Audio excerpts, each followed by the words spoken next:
I mean, this is a terrorist attack. They went to a music festival and started killing people. So I get what you're saying. Like, they are definitely the underdogs and stuff.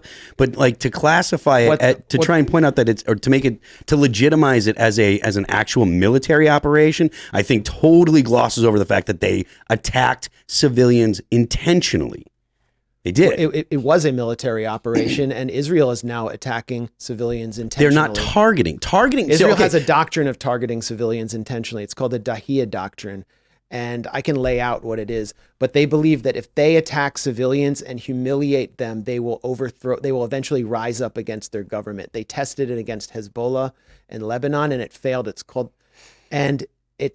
being used against the civilians in the Gaza Strip. They want to lower their morale so much that they actually turn on you're Hamas. Still talking about you're talking about a retaliation, right? Like, because like I said, again, this initially started, and granted, I don't know the details about where if they attacked the military bases or whatever, and I'm not trying to push back on that. But the idea that this is just a military operation, they specifically went and started killing people at the festival. Like, I mean, it has all of it reminds me of the Bataclan in Paris. Like, it's a terror attack. The point is so maybe if you want to say that the Israelis are terrorists as well, fine. Like, I'm not here to defend Israel, but the idea that the initial attack was a military operation or exclusively military, they attacked people and they went after civilians and killed people at a show. When Max started to bring this up, I mean, I'm not interjecting because I want to hear what you have to say about what were they targeting in terms of military targets. I don't think it makes sense for Hamas to come in and just literally only target a music festival. Obviously, I think it's reasonable that they targeted a wide breadth of things. But I do agree with Phil. I mean, the problem is one of the arguments we're hearing is that they're breaking out of an open air prison. Well, okay, absolutely. I mean, I know people who are the families of those in Palestine, those who have come from Gaza, and absolutely have heard these arguments. But to then see them going to a music festival and laughing about it, and grabbing people and throwing them on the ground. I suppose the argument is the videos are all fake or something, but there's videos of the guys walking up to cars and just shooting regular people, like just in their cars, who have no idea what's going on. What's that Israeli doctrine of targeting civilians called? Dahiyya doctrine, and they also, if you look up Israel and mowing the lawn, that's a common term that the Israeli military uses. That ain't just the Israeli military. Blood makes the grass grow, homie. No, but I brought this up before when I think I brought this up when I was on PBD on Saturday when this all went down. Back when Protective Edge happened in 2014, I did not cover this stuff. Mine was civil unrest, not civil war, not war. But speaking with many of the journalists who had covered the region, both in Israel and in Palestine, and these guys, I got to tell you, if you met them, you'd be like, they're middle of the road, milquetoast fence sitter types. They refer to it as mowing the lawn. They say Israel every couple of years will decimate parts of Gaza to reduce, as they described it, their military capabilities. But I'm curious if you want to elaborate on that. Yeah, I mean, there's so many issues on the table. I mean, to the music festival, which is like the most, grisly thing, one of the most grisly things we've seen prior to Israel leveling entire neighborhoods in Gaza City, including neighborhoods I stayed in where many people actually are not friendly to Hamas. They're holding an EDM Molly-fueled music festival on the border. The drugs that they're on do not matter. Like, it doesn't matter that they're doing. Okay, it doesn't matter what drugs they're on. You're right. What matters is they're holding a music festival on the border of a caged-in ghetto where people have very little water. They bathe in salt water in Gaza. I've done it. They bathe in salt water. They have 2 to 3 hours of electricity, and they're doing this right there, right next to a military base. And what appears to have happened is a military base was targeted. This music festival became a target of opportunity, which is, unfortunate and maybe gut-wrenching. There's no way to justify it. And here's what the objective of these fighters, one of the main objectives, which is not really discussed properly in our media. And it doesn't matter if you support Israel or Palestine here, you have to acknowledge this objective. It's to get as many Israeli citizens into the hands of the authorities in Gaza to negotiate, because Israel is holding thousands and thousands of Palestinian captives in its prison. There is one guy named Hadar Anand who died this May after a 3-month 3-month hunger strike. So you just said that the goal is to kidnap. The goal and is to return spur negotiations and change the strategic by kidnapping and bringing them back to Gaza. That's kidnapping. That's terrorist activity. Israel. That is not. Israel. I've watched Israel kidnap children. From I their am not beds saying that in Israel's occupied right. villages. No, it's not. It's not about. This is not about right or wrong. It's about not seeing this in a stupid, emotional way. I'm not saying you're being stupid or emotional, but we are being cultivated in this country to be stupid and emotional by not trying to understand why this attack took place. Gilad Shalit was an Israeli soldier who was captured out of his tank in 2011 by fighters from Gaza, actually not affiliated with Hamas. And Israel was forced to exchange over 1,000 Palestinian prisoners, captives in the mind of Palestinians, for this one soldier. So now they have, let's say, 100 captives. They do not want them to die in Gaza because this is the only bargaining chip they've had after Palestinians have had every single diplomatic channel blocked to them. And they've even had food channels blocked to them. People want us to take the most emotional approach to this. They're killing civilians and stuff. I think, that's typically my view. It's bad that they're doing that. I agree with Phil, but I do think it's absolutely fair to step back and say, why are they doing it and how do they view it? And to do that involves some very ruthless shit. Well, war's war, yeah. Exactly. Kidnapping civilians, which they've explicitly said they will now execute unless Israel takes specific actions like no more bombings, the return of other... They said warn before bombing because Israel's been bringing roofs down on the heads of entire families. A family of 19 was killed in Jabalia refugee camp. That's what they said. They didn't, but the Palestinians didn't warn the Israelis that they were coming to the festival, right? They didn't warn the Israelis that they were coming in. I don't know if the festival was the target. No, that's fine. They weren't warning. They weren't warning people. They weren't warning the Israelis that they were coming. So you're pointing out that the Israelis do warn the Palestinians, like, "Hey, this location, we are going to blow it up."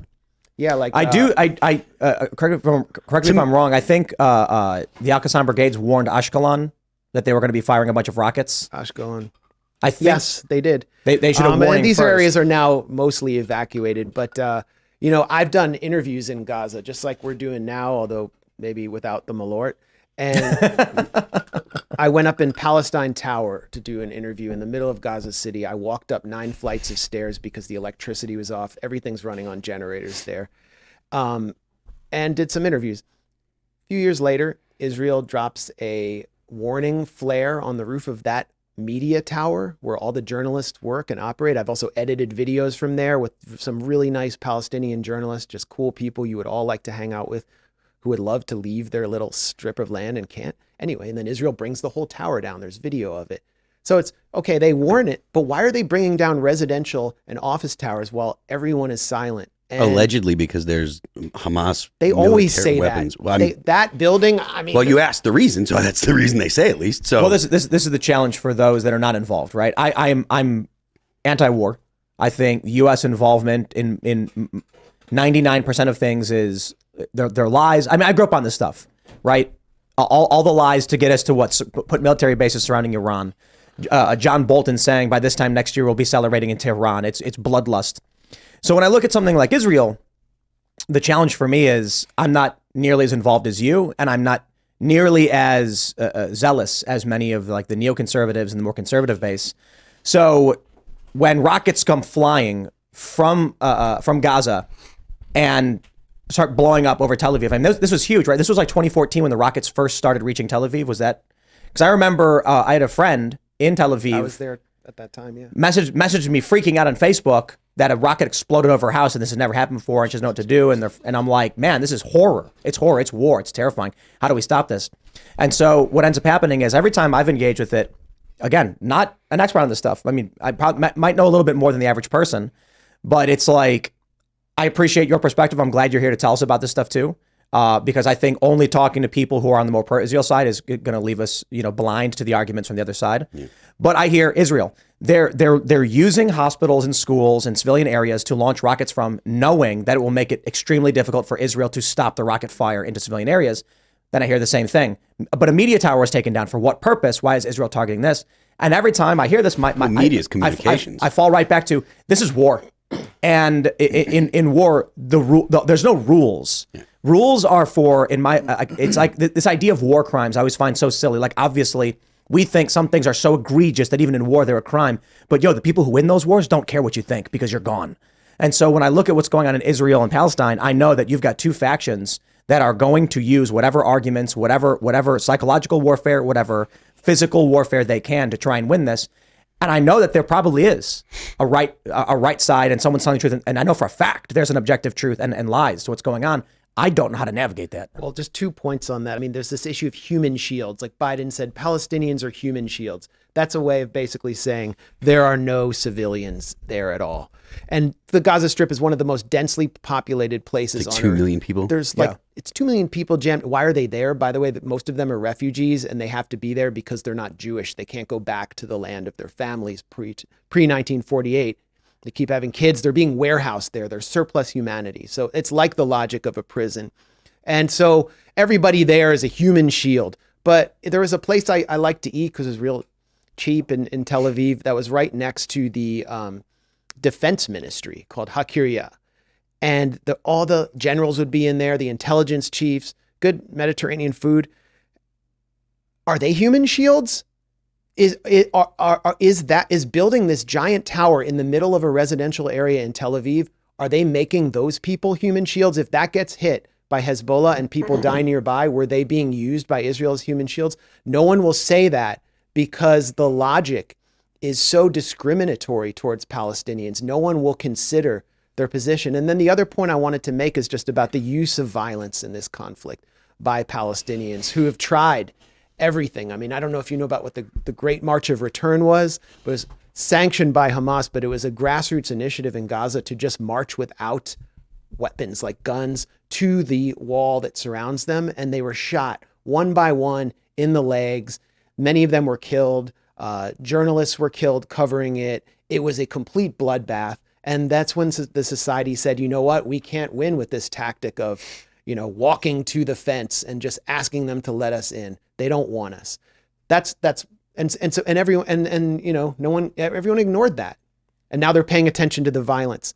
In Gaza used to have 9,000 settlers in it. 9,000 settlers who took like 30 to 40% of the water in a place of 1.5 million people. Why did those settlers leave? It was because of the Second Intifada. It was because of the violence that was applied, and much more gruesome violence in many ways than we're seeing now, because this was the time of suicide bombings. People willing to die because they were so desperate, blowing themselves up in order to kill because they had no weapons at that point. Now, the factions in Gaza actually have reverse engineered Israel's military and they have weapons, so they don't need to do suicide bombing. So Gaza did that. They got M4s too. Hamas did that. Then what is the West Bank right now? It's controlled by the Palestinian Authority, which is funded partly through the EU and State Department. They don't resist Israel. In fact, they arrest Palestinians on behalf of Israel. And what do Palestinians have there? In many ways, they have the same prison-style situation as they have in Gaza, but with settlers all around them. So what does that tell Palestinians? It tells them the only way to get this off our back is through violence. Are there Palestinians who live in Israel? Yes. In like Tel Aviv and all that? Are they? They live mostly in an area south called Jaffa or Yafa. Yeah. But I mean, like somebody who is of Palestinian. They're 1.5 million Palestinian citizens of Israel, and they're said to have equal rights, but there are discriminatory laws on the books. Yeah, there's that's what I was going to ask about. 400 mosques, right? There's like 400 mosques within Israel, right? Yeah, I mean the mosques operate. I mean, there's pressure on them to like shut off the muezzin at night, and there's all kinds of like personal, like individual conflicts or cultural conflicts taking place. But yes, there are Palestinian citizens. What's the solution? I mean, it's like the generational question that nobody has the answer to. Offer Palestine to become the 51st state of the United States. Come on. Let's. I'm being 100% serious. Okay, but that's not.